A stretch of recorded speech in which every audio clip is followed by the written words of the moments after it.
Pagbasa mula sa sulat ni Apostol San Pablo sa mga taga-Efeso. Hindi na kayo dayuhan o taga-ibang bansa, kundi kababayan ng mga hinirang ng Diyos at kabilang sa kanyang sambahayan.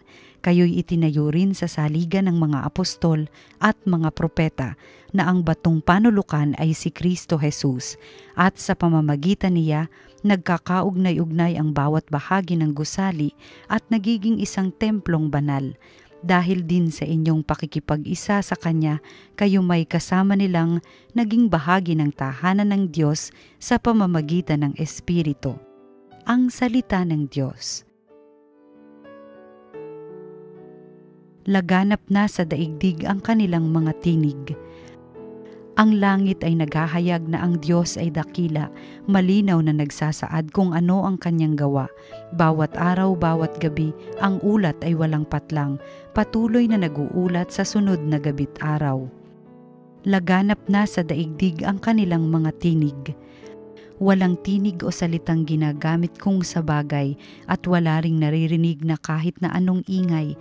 Gayunpaman sa daigdig ay laganap yaong tinig, ang balita'y umaabot sa duluhan ng daigdig. Laganap na sa daigdig ang kanilang mga tinig.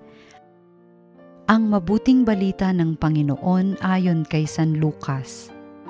Noong mga araw na iyon, umahon si Jesus sa isang burol at magdamag doong nanalangin. Kinaumagahan tinawag niya ang kanyang mga alagad at pumili siya ng 12 sa kanila at tinawag niyang mga apostol. Si Simon na pinanganlan niyang Pedro at si Andres na kanyang kapatid, sina Santiago, Juan, Felipe, Bartolome, Mateo, Tomas at Santiago na anak ni Alfeo, si Simon ang makabayan, si Judas na anak ni Santiago at si Judas Iscariote na naging taksil. Bumaba si Jesus kasama nila at tumayo sa isang patag na lugar.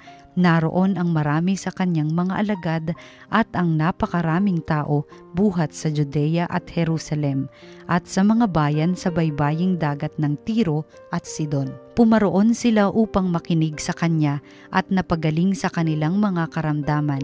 Pinagaling din niya ang mga pinahihirapan ng masasamang espiritu at sinikap ng lahat ng tao na mahipo siya sapagkat may taglay siyang kapangyarihang makapagpagaling ng lahat. Ang mabuting balita ng Panginoon. Pinupuri ka namin, Panginoong Hesukristo.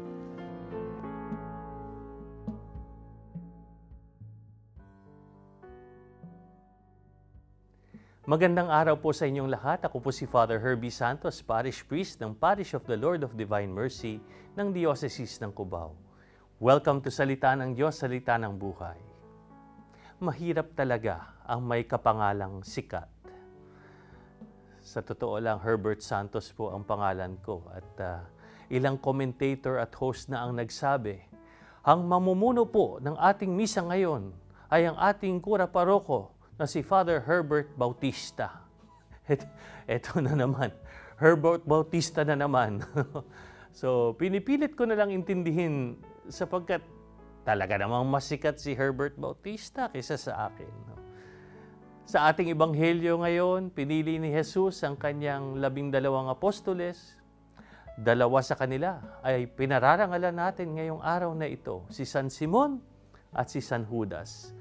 Ang 2 apostol na ito na sina San Simon at San Judas ay natatabunan ng 2 mas kilalang apostol na may kaparehong pangalan nila. Simon, ang orihinal na pangalan ni San Pedro, ang bato na siyang tinayuan ni Jesus ng kanyang simbahan. Judas din naman ang pangalan ng nagkanulo kay Jesus. Kaya palaging binabanggit sa Biblia sina San Pedro at Judas Iscariote. Madalas silang nasa limelight dahil sa mga papel na ginampanan nila, for better or for worse. Sa kabilang banda, ang mga santo na ating pinararangalan ngayon ay hindi gaanong napapansin, yung nasa gilid lamang. Walang sinabing linya si San Simon sa Biblia. Kilala lang natin siya bilang isang zealot o isang taong makabayan. Si San Judas naman ay ang anak ni Santiago.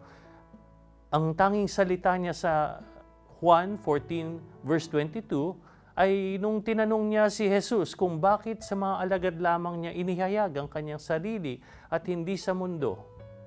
Hindi naman memorable ang linyang yan. Kaya naman si San Simon at si San Judas ay madalas na natatabunan ni San Pedro at Judas Iscariote. Ngunit sa kabila ng kanilang di katanyagan, pinili pa rin sila ni Jesus para sa isang mahalagang gawain. Yun ay ang ipalaganap ang pananampalataya at ialay ang kanilang buhay para sa Ebanghelyo. Magkasama natin silang pinararangalan ngayon dahil ayon sa tradisyon, bagamat pumunta si San Simon sa Ehipto at si San Judas ay pumunta sa Mesopotamia, kinalaunan ay nagkita sila sa Persya, ngayong modernong Iran, kung saan sila sabay pinatay bilang martir. Ang kanilang misyon ay nananatiling pinakapundasyon ng simbahan. Ang ating pananampalataya ay may utang na loob sa kanilang dalawa. Kaya ano po yung punto para sa atin ngayon? Kahit ang mga hindi napapansin ay nakagagawa pa rin ng mga dakilang bagay. Bakit si San Judas ang patron saint of lost causes? Nabasa ko sa isa sa mga komentaryo ang isang posibleng dahilan. Sa mga unang komunidad ng simbahan, ang mga Kristiyano ay nananalangin sa mga apostol para sa iba't ibang pangangailangan. Ngunit dahil nga si San Judas Tadeo ay kapangalan ng taksil na si Judas Iscariote, walang sino man ang nananalangin sa kanya. Maliban lang kung ang kanilang mga panalangin ay hindi nasagot pagkatapos manalangin sa ibang mga apostol. Kaya kapag nagawa na ang lahat at wala nang ibang maaaring lapitan pa, ang mga Kristiyano ay nananalangin kay San Judas Tadeo bilang last resort. Baka sakaling masagot. No? At nagkataon na sinasagot ang kanilang mga panalangin. Kaya mula noon, si San Judas ay nakilala bilang patron saint of desperate causes, na nagpapatunay na kahit ang nasa gilid ay maaring makagawa ng dakilang bagay. Mga kapatid, nangyayari ngayon ang sinodo ng mga obispo sa Roma at sa pagkakataong ito ay handang makinig ang simbahan sa mga taong nasa gilid. Maging yung mga hindi Katoliko, yung mga lumisan na sa simbahang Katoliko, mga LGBTQ, mga PWD, mga politiko, mga dukha. Doon sa konsultasyong sinodal na naganap sa parokya, nagbahagi ang isa sa mga nakilahok na street sweeper at sinabi niya, pati pala ang street sweeper ay bahagi ng simbahan. Matapos niya banggitin ang komentong yun, napatahimik ang lahat ng nasa grupo at marami ang napaiyak. Mga kapatid, lahat tayo ay miyembro ng sambahayan ng Diyos na itanayo sa pundasyon ng mga apostol at mga propeta na si Kristo Jesus mismo ang pinakapunong bato. Lahat tayo ay buhay na bato. Bawat isa sa atin ay may mahalagang lugar at tungkulin sa istruktura. Bawat isa sa atin ay personal na pinili ni Jesus at tinawag sa pangalan, kilala man tayo o hindi.